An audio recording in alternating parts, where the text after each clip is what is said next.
Hi, I'm Molly. And I'm Jamie, and this is our From the Pasture with Hired Hand podcast. As the owners of Hired Hand website software, we've been developing websites and creating internet marketing strategies for livestock breeders for the past 10 years. The majority of our customers are involved in the breeding of registered animals, such as Texas longhorns, Highland cattle, horses, and white-tailed deer, where the pedigrees are very important. The From the Pasture with Hired Hand podcast examines many of the differences in raising pedigreed livestock for maximum profit. Join us and learn what we're covering today. All right, today I'm here with father-son duo Bob and Bryan Hines. Thank you both for joining me. Thank you. Bob and Bryan are with Cantera Cattle Company at Old Gringo Ranch, and you all are located in Wichita Falls, Texas. Is that right? That is right. Wichita Falls, the cultural center of the universe. Well, go ahead and tell us a little bit about yourself. Well, I've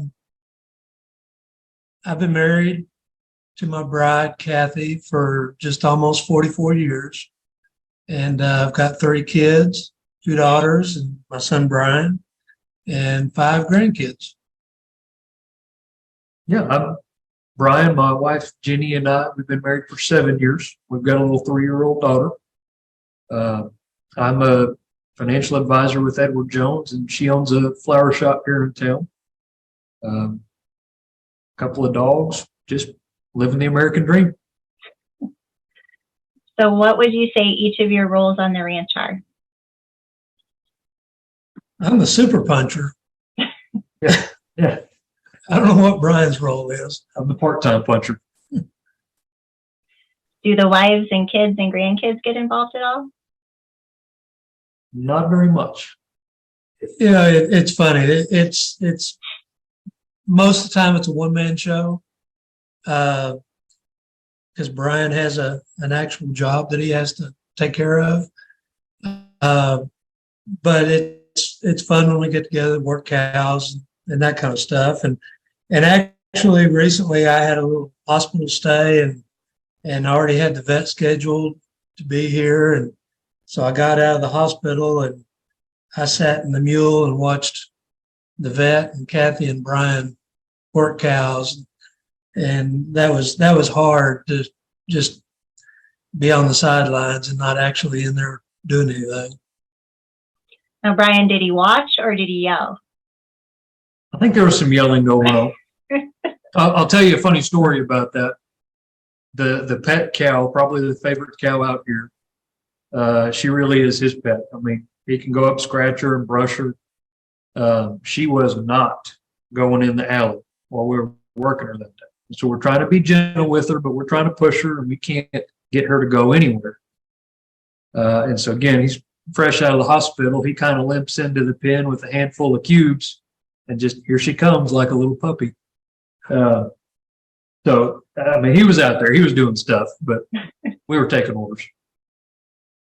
Well, that's awesome. She must have missed you. She missed the cubes. There you go. Well, tell me a little bit about how you all got started in Longhorn. I think, I'll just go ahead and say Bryan's my best friend. And so I think for a long time we wanted to find something to do together. And I don't remember whose idea it was, probably Bryan, because I think we've always both kind of been wannabe cowboys. And he said, well, what about longhorns? And neither one of us grew up around cows, so not really sure what I was agreeing to, but we said, okay, we'll do that. But I said, if we do it, I want to make sure we do it right. And it's not just going to be a hobby, but we're going to operate it like a business, and we're going to get the best stock we can get.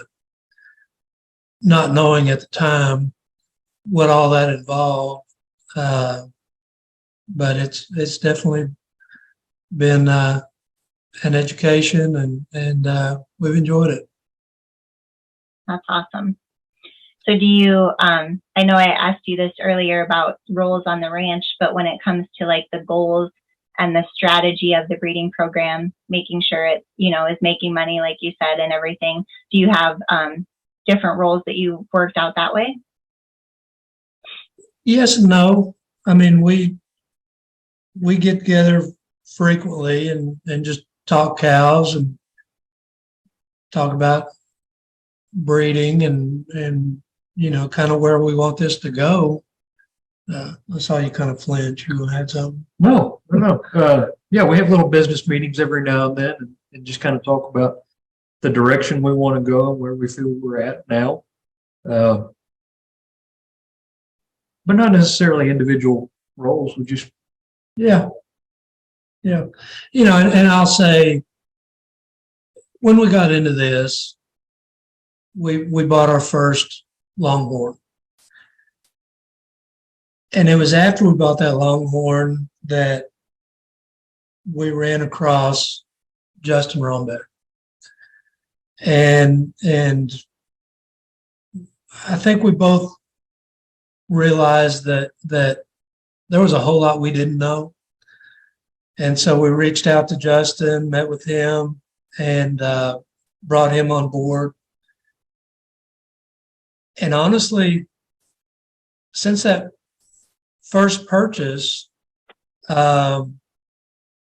Justin's been involved in every cow we've bought and every breeding that we've done.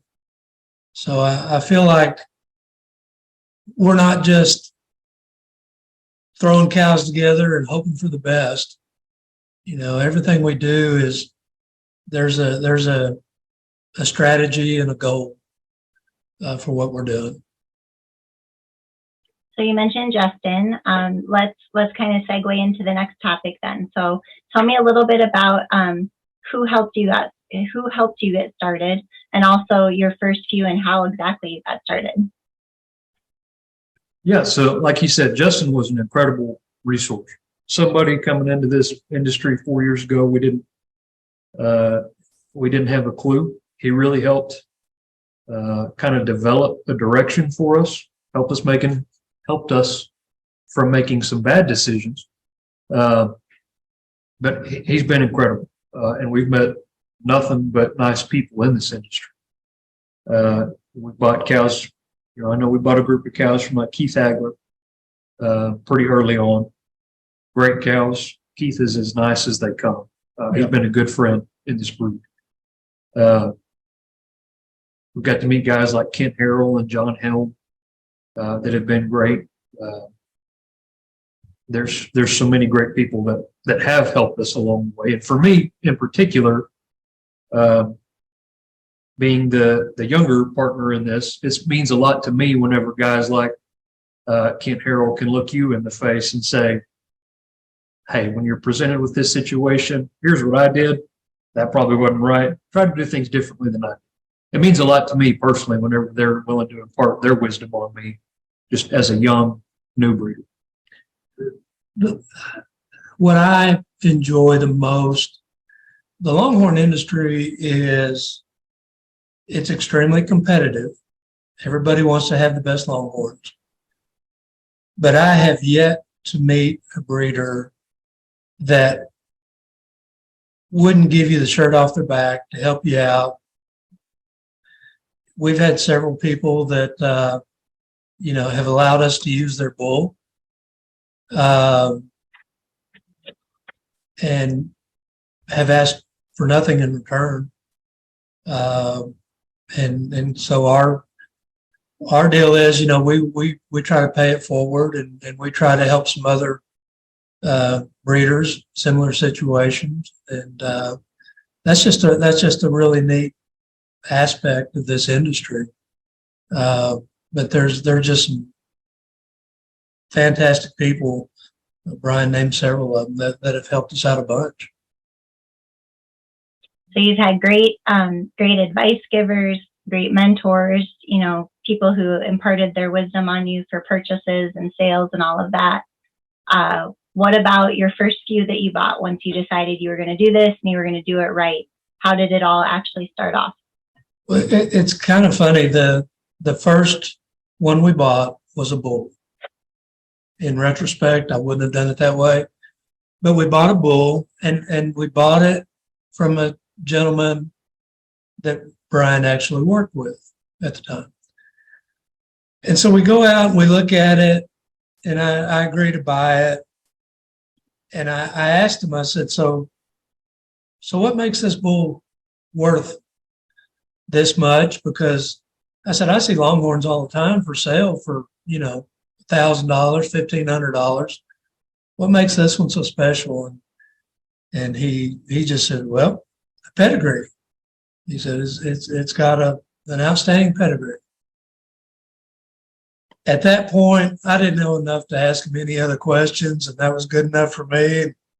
Luckily, it did have a good pedigree, but we had a bull and didn't really know what else to do. The one thing we knew was it's not really good just to have one longhorn by itself. And so we asked that guy, I said, okay, I'll buy it. Here's the check. Can you hang on to it until we get a couple more out here? And so that's what we did. So now that you've have them and have had them for a while, what's your favorite part? For me, that's easy. I love when the calves are born. It's just really cool to actually be out there in the pasture with them. This has happened to me like on the last 3. I'll be feeding cows in the morning, and all of a sudden I'll see a cow wander away from the herd by herself. And so I know what's coming, and I'll go watch her. And, typically within 30 minutes or so, here we got a calf. And it's just an exciting time. It's just really kind of awe-inspiring. Well, and part of the key part of your story there is you get to watch her. You don't have to pull it. You don't have to help her. That's a definite bonus. So Bryan's got a kind of interesting story about helping out on some cows that weren't longhorns. So my oldest sister has 2 mini Herefords. And while you were in the hospital one evening, actually the whole family pretty much was at the hospital. You were up there, my granddad was up there at the exact same time. My sister and brother-in-law had flown out to Vegas, and their neighbor called and said, hey, you've got 2 Herefords with hooves hanging out the back. It's been a couple hours and doesn't look like anything's happening. So while they're out of town, they called me, and I'm kind of dressed like I am now. And so we're flying across town to try to get out there. And my wife was in the truck with me. I'm rolling up my sleeves, and I look at her and I said, okay, you've heard that saying, everybody wants to do cowboy stuff. Everybody wants to be a cowboy until it's time to do cowboy stuff. And we're about to find out where I fall on that. And we get out there, and thankfully they had called some other friends too, probably more experienced. But we had to pull 2 calves, and one of them made it. But afterwards, I realized how much value there is in the longhorns and not having to help them. With those mini Herefords, as cute and fluffy as they may be, every one of them is going to have a hard time calving.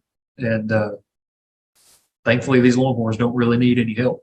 This last longhorn that was born just about a week ago, Mama goes wandering off by herself, and so I kind of followed her, and I'm about 30 or 40 yards from her. And I'm watching her, and she lays down. And off to my left, there's 2 6-month-old calves that are playing and getting rambunctious. And I watch them for 20 seconds, and I look back at Mama, and she's had the calf, and she's already cleaning it up. And I'm like, it doesn't get any easier than that. So Bryan, I'm curious, did you ruin your business attire that day then, or no? I don't think I ruined anything. I had to do a pretty thorough cleaning on my shoes. But I'm probably the only advisor, at least in town, that's pulled calves in his dress clothes. Well, those are some good stories about Longhorn temperament and, calving ability. Now I want you to share with me some of your funniest stories from your times working together. Well, so like he said, we're kind of wannabe cowboys a little bit. I mean, we're learning as we go, but we're figuring things out. We have learned that we're not really ropers.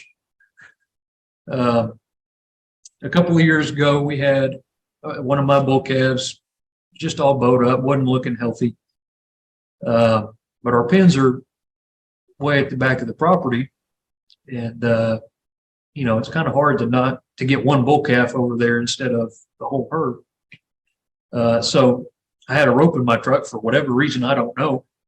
Because you're a cowboy. And so I thought, well, let me just see if I can rope them. And then we'll just doctor them right here in the pasture. Took me 2 throws, but I caught them.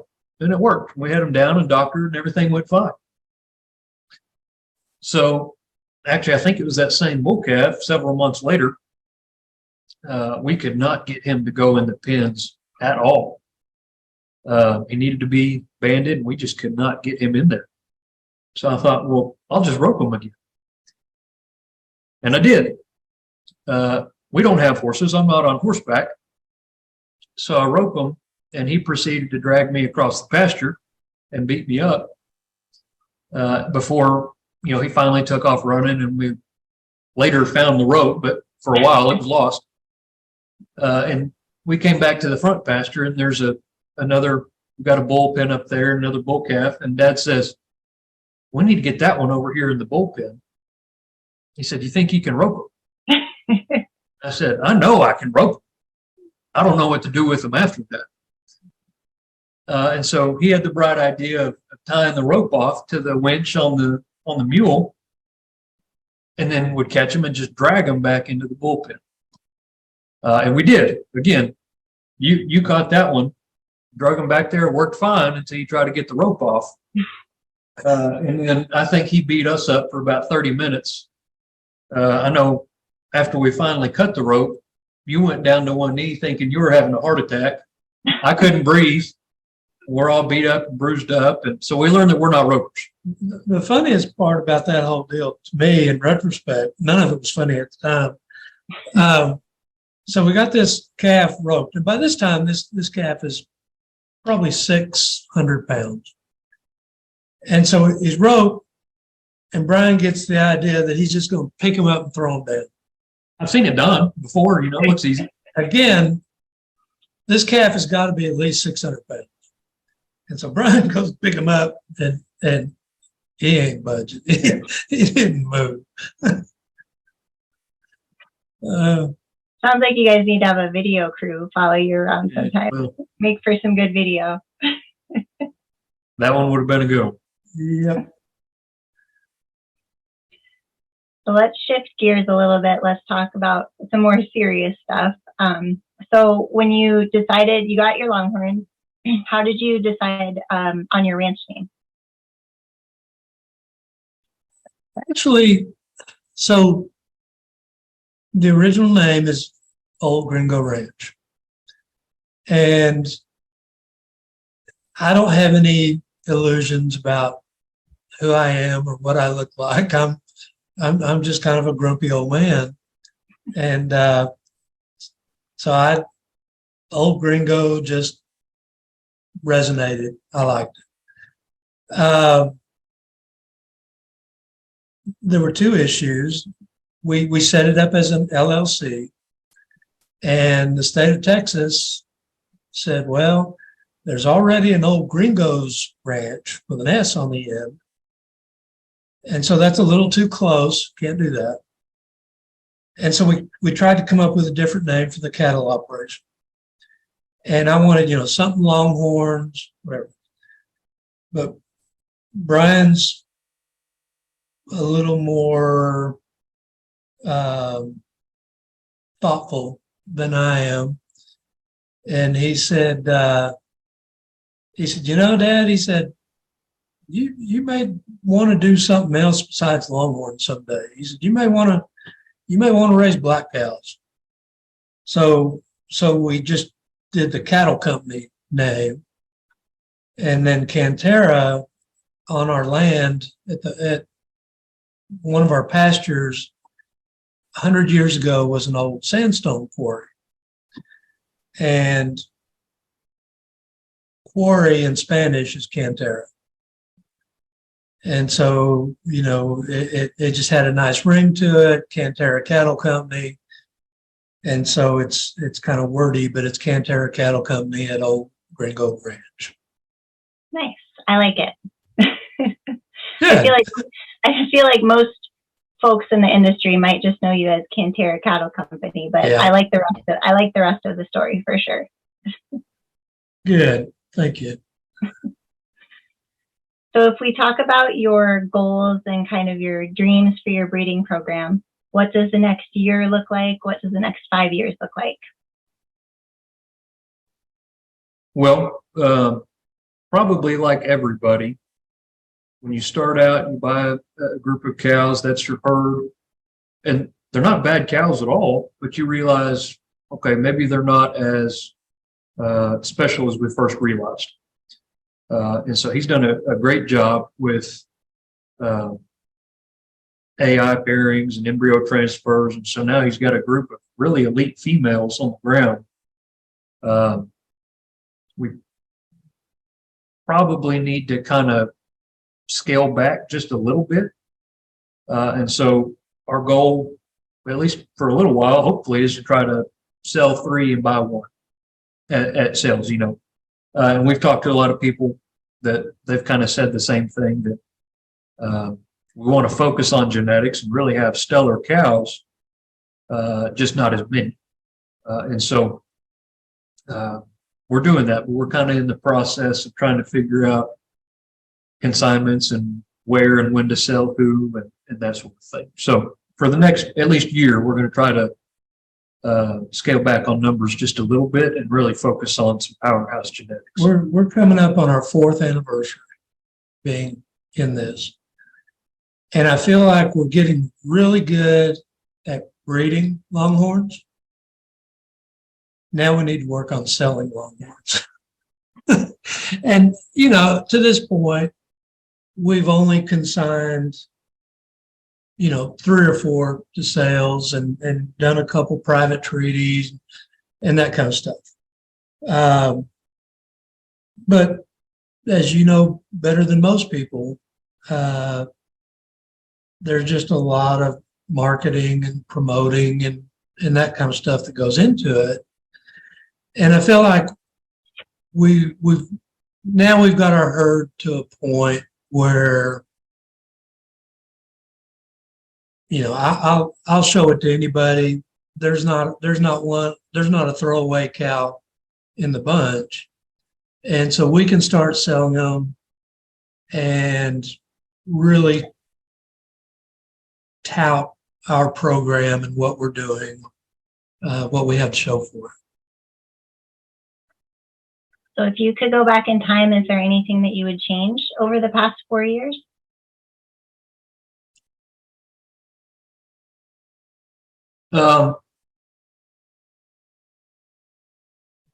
Well, I would probably like to tell ourselves that, hey, focus on kind of these set of genetics going forward. But you know what? Where we're at today, I don't think we could have gotten where we're at today if we'd really done it any different. We've learned a lot of valuable lessons in the last 4 years. And the people that we mentioned earlier that have kind of helped us and guide us, they've been instrumental in helping us get to where we're at. If I could change anything, and if I had any advice for somebody getting into this, I'm as bad as anybody about wanting a bargain. And the first couple of sales we went to, I'd see a cow, really wouldn't know a whole lot about its pedigree, really wasn't knowledgeable enough yet about physical characteristics and all like that. That I just see a pretty cow, and you know, if I could buy it for $1,500, I'd raise my hand. My advice is focus on quality and focus on having fewer cows that are better suited to getting you where you want to go with a quality program. We got lucky. Well, I mean, I remember one of the very first cows we bought had a heifer calf inside, and the cow was a good looking cow, but she wasn't really anything special. And I did wind up buying her. Justin told me basically to buy her, and I bought her cheap, which made me happy. But I asked Justin afterwards, I said, so what's so special about that cow? And he said, you didn't buy that cow, you bought that calf. He said, that was what we were going for. And Bryan alluded to her earlier, but she's my favorite cow out here. And she's spectacular. She's got great horn. She's got fantastic conformation, good genetics. And she's just as docile as she can be. And, you know, everybody wishes their whole herd was like that. I can say it today unless somebody gets stupid and offers me a ridiculous amount of money, but I don't see her ever leaving here. That's what I was just going to ask you, is if she was for sale or if she had her forever home. So you answered that one. Yeah. So are the things that you would go back and change for yourself, does that basically also sum up your advice to new breeders? Or are there other things that you would tell new breeders who are in your spot that you were in 4 years ago, just getting started? Yeah, I think I would tell a new breeder today that there's a whole lot of pretty cows out there. Focus on the quantity first and talk to people. And if there's something that you don't know, or if you have questions, ask them. There's a whole lot that we're still learning about matings and conformation and what to look for in feed and that sort of thing. I would just tell people, focus on quality, and if you don't know what that really means, ask questions. Talk to these veteran breeders, find out what they're doing. And something I would add from a logistical standpoint, because I see a lot of posts on Facebook about fairly new breeders that really don't have a way set up yet to work their cows. You know, before you get too far into this, invest some money, get you a good set of working pens, and get you a chute that's made for longhorns. Not taking anything away from Bryan, but there's a lot of times I'm working cows by myself. And if you've got a good setup and a good chute, it's really not a problem. So spend money on good cows, but don't skimp on your working facilities, your pens and chute. It's often the stuff that's not as fun that folks don't want to focus on, right? So buying cows is fun, that's a blast, but buying a chute, maybe not as much. Yep. Love what you're hearing? Be sure to check out our Pickup Truck Confessions. It's a video series where we hop in the truck or a rental car and interview a variety of breeders about what drives their passion for their livestock, how they got started in the breed of their choice, marketing tips, and more. And now, back to the podcast. All right, let's talk about longhorns for a little bit now, more specifically. So you've kind of already answered this, Bob, so maybe I should direct this question at you, Bryan, but who is the favorite in your own pasture and why? My favorite at the moment is a cow, Allen's Dupree Dorothy. We bought her from Keith Hagler. I've been told, I think Keith wants her back, so this should say something. She's just, in my mind, the picture perfect kind of old school Texas long. She's got a great body. She throws some of the best calves that we've ever had. Absolutely. She's got a beautiful twisty horn set. She's a good milker. She never causes a fuss. She's never been a problem. She's just, I don't know. She's just the perfect picture of kind of an old school Texas longhorn, in my opinion. She's out of that Darty line of cows, and yeah, she represents the traditional look very well. Did you all buy her from Keith at a consignment sale or private treaty? Private treaty. Yeah. Nice. So he probably has major buyer's remorse then if it was private treaty. Well, we actually or seller's remorse, sorry.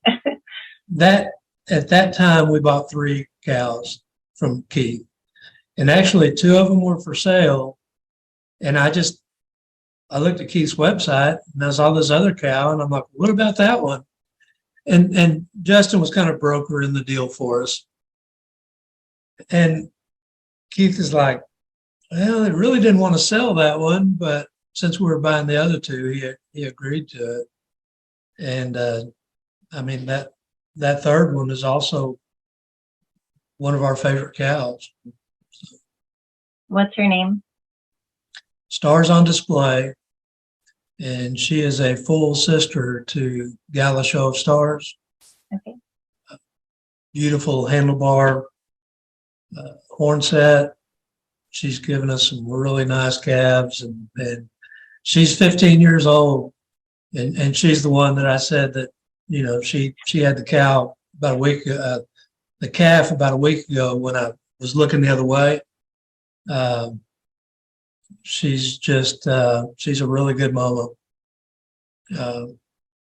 When I had her down being bred at a breeding facility, word got back to me that every evening she would follow her calf down to the creek feeder, and she would just stand there and wait until the calf got through feeding, and then she'd come back with her, you know. I'm like, she's a good mama. So if you had to pick one longhorn cow, dead or alive, as your favorite, go ahead and each of you tell us why and who it would be. Well, I would rather have one that's alive. Bryan may have a different one. My favorite is actually one that I own in partnership with Dean Whitlock, is Pacific Yellowbell. She's a top caliber daughter. She's a little over 100 inches, and just a really elegant, beautiful horn set. I love her to death. I mean, I'll go ahead and tip my hand, but when you talk about bulls, I love everything top caliber has produced. And so we've got a heavy top caliber influence in our herd. There's one that I have not seen her in person. I've only seen pictures of her. I think it's Horseshoe J Journey.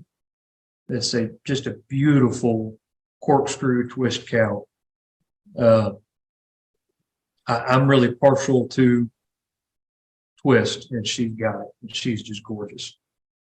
She's probably even though I haven't seen her in person, she's probably my favorite that I've seen in pictures so far.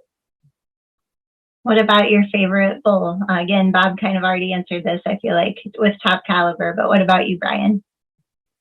Yeah, we've got a lot of, you can pretty well pick them out of the sales, the top caliber daughters, because they catch both of our eyes. His daughters, you can tell that they're all siblings. They're just beautiful. He's thrown great offspring. He's probably my favorite too. We have a lot of Cowboy Tough Jacks in our herd. And obviously, I mean, what's not to like about him? And now, you know, we're crossing several of our Cowboy Tough Jacks daughters and top caliber daughters with Rebel. And so there's a lot of great bulls out there right now. And, but again, I'll just say all time, dead or alive, love top caliber. So is there a breeder or a herd out there that you kind of just drool over or aspire to have a herd like?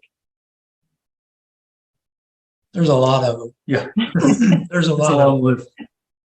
some really good people out there that have done phenomenal things. And, you know, a lot of our herd, like I said, we've got a lot of cowboy tough checks, but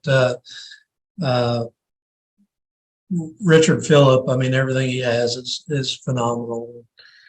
Kent Harrell got a spectacular herd. Dean Whitlock. But then there's people that maybe they don't have a giant herd, but you just say their name and you know everything they've got is just quality. And when I say that, I'm thinking of people like John Helm. I love people like that. I love being around them. I love learning from them. And, if I have any aspiration, it's someday to have people look at our herd in the same way that I look at somebody like a Ken Harrell or John Helm. Yeah, we've joked with John Helm that some of our next calves, we're going to put his name in there, Helms, whatever. But everything that he puts out there is just drop dead gorgeous. Mm-hmm. Yeah, if we could have a herd like his one day, we'd be all right. Well, before we switch gears and talk about internet marketing, is there anything else you'd like to share with the listeners about your breeding program, your herd, anything at all? Come buy cows. Yeah, if there's one thing that we need to do better, it's letting people know we're here and just promoting what we have, because we've really invested in quality, and I'm proud of everything we've got. And so we just need to get better at letting other people know about it. Well, this is a good start, right? Yep. And it's a good segue into our next topic. So go ahead and share your website address with everyone. www.CanteraCattleCompany.com. Perfect. And they can see all of the animals we've talked about so far on there, I assume, all of your favorites. Yes, there are actually a few that aren't on the website, but I think the package we have, we've got like 25 animals on there. Our herd's a little bigger than that. If they don't see it, ask about it. We'll hook them up. So if you had to describe your hired hand website in 3 words, what would they be? Prepared more for that one. I'll give you one word. It's concise. There you go. It's concise. I mean, it's Bryan and I are a lot alike in many respects, and I think there's not a lot of wasted motion in what we do. There's not a lot of flowery words, and we don't belabor the point in descriptions and verbiage. We're kind of short and to the point. The website's great, but it's like I said, it's concise. I look at some other websites. Richard Phillip Bentwood is a great example. I love sites that give you a little more history of who they are, how they got there. I've seen some sites that, they've got galleries of kind of random photographs. And that's cool. I like that. I think that kind of lets you know a little better who they are. Do you have anything to add, Bryan? No, I mean, I agree. You look at like Kent Harrell's website and you can see pictures going back to when, he's got a beautiful place up there in Oklahoma. You can see pictures of when they had, I think it was like a 9-hole golf course on the ranch. And, so I'd agree with that. You can kind of see a little bit more of who they are. I think the more pictures they have on there. So yeah, I think the 3 words are, it is concise. There you go. So the theme I'm kind of hearing, leading me to my next question, which would be what draws you into a website? What makes you spend more time on it? You've given a couple different answers. Maybe it's the history or the photo galleries, but just kind of the feel I've got from you too. It might just be the pedigrees, right? You're going straight for the data that you need to see if you're interested in anything. Yes, I mean, we do notice everything about people's websites. We're drawn to the cool graphics. Weston Hetland has a great looking site. He's got this kind of silhouette, black and white silhouette of chart iron on the site that I think is, I mean, makes for a beautiful landing page. But yeah, we spend a lot of time just looking at the cows too. I don't know if we go at this backwards, but I think a lot of times we go to a sale and we meet somebody we didn't know before, and maybe at that point it'll trigger something, and I'll kind of look at their website, learn a little bit more about them, that kind of stuff. I don't know. I don't know that there's a real methodology to the way we do it. How much time a week do you think you spend looking at Longhorn websites? Oh, when we were starting out, it was a whole lot. I don't know. How much time do you think you spent? I'm spending all my time out in the pasture with the cows. You're the one that sits behind a desk, and you can do that. I probably spend 2 to 3 hours a week. Are you guys always sending each other texts with like links to different animals to check out in it or anything like that? I feel like you might be working on that a little. A lot of times we do. It's it's I don't know if it's a good thing or a bad thing, but I have noticed in the last few years, our only conversations, our only interaction is about longhorns. Yeah, I don't know what we talked about before. I don't either. Well, then your goal was met though, right? That was the purpose, was to do something together. So you definitely accomplished it if that's the bulk of the conversation. Yep. So, and we talked a little bit about your favorite sites or some of your favorite sites that you visited. If you had to pick the last 3 or so Longhorn websites in your search history, would they be any different than those you've already mentioned?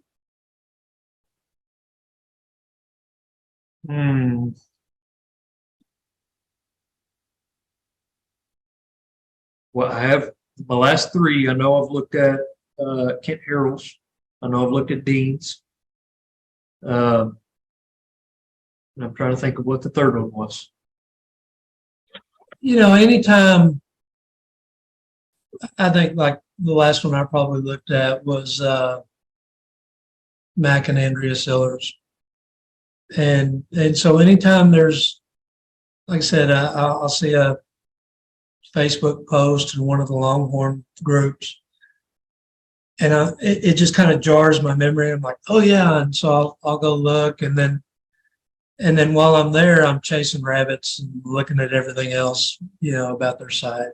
So that was, the Sillers is probably the last one I looked at that previously I hadn't spent any time on. So you brought up Facebook. Do you use social media a lot to try to find new animals or breeders you don't know a lot about? Well, I can tell you that on Facebook, I think I have over 2,000 friends, and about 1,200 of those are Longhorn people. And of those 1,200, I've probably met 100. And so every other post on Facebook, my wife tells me this all the time, every other post on Facebook is a cow. Somebody in these longhorn groups on Facebook that are sharing something. And I think that's beneficial to be able to put your animals out there in a way that you can just have discussions about. And so I scroll in those Facebook groups quite a bit. It's funny. I'll get a friend request from somebody, and in years past, I didn't go looking for friends, and I didn't accept friend requests from people I didn't know. But now if I get a friend request and I see that we have 294 mutual friends, I'm like, yep, they're good. I'll go ahead and add them. Right? Or if their profile picture has a longhorn in it, you're good. Yeah. Is there, you talked a little bit previously about how you hope to sell more animals, do a little bit better job of marketing. Are there any plans in your future for utilizing social media more to get the word out about your program? Yes. I think, I was waiting for the finger point. I think I'm our social media manager and have been. That's been coming for about 4 years now. My wife is excellent with social media marketing. And I tried to pass that off on to her, or she's busy, she's doing other things. But I think that is probably the easiest way to get your animals out there. And so I'd love to be doing more, and that's on me for not. But a big piece of that too is getting quality photos. And so anything that we do put out there, I want to make sure it's a good quality photo. I have about 5,000 quality cow photos right here. There you go. Send all 5,000 to them. So yes, that's been a part of our marketing plan for 4 years now, and I just need to step up and do it. I don't know how old your kids are, but I feel like maybe that'd be a great thing to kind of ease them into. Yeah. Well, is there anything else you would like to share about your website, about internet marketing, social media? Please, if you run across us on Facebook and we don't know each other, send us a friend request, because that'll put kind of a face to the name. So when we go to sales and we see people, we're not always great about going up and meeting people, but and of course there's kind of this awkward stage now too, where maybe we've been friends for a few years and we may know each other or know who each other is. It's awful when you've been Facebook friends for 4 years, but you've never met somebody face to face. Yeah. And then you go to one of these sales and they're like, well, yeah, I kind of know them, but I don't really. And neither of us are very gregarious and outgoing. And so it's a little bit out of our comfort zone to just, put yourself out there, but we're working on it. We're trying. That's all you can do, right? Yep. Well, thank you both so much for joining me today. I really appreciate it. Thank you for having us. Thank you, Molly. Enjoyed it. And we'll link your URL as well as some of the ranches that you mentioned in the show notes, so everyone can be sure to check it out. Thank you. Sounds great. Thank you.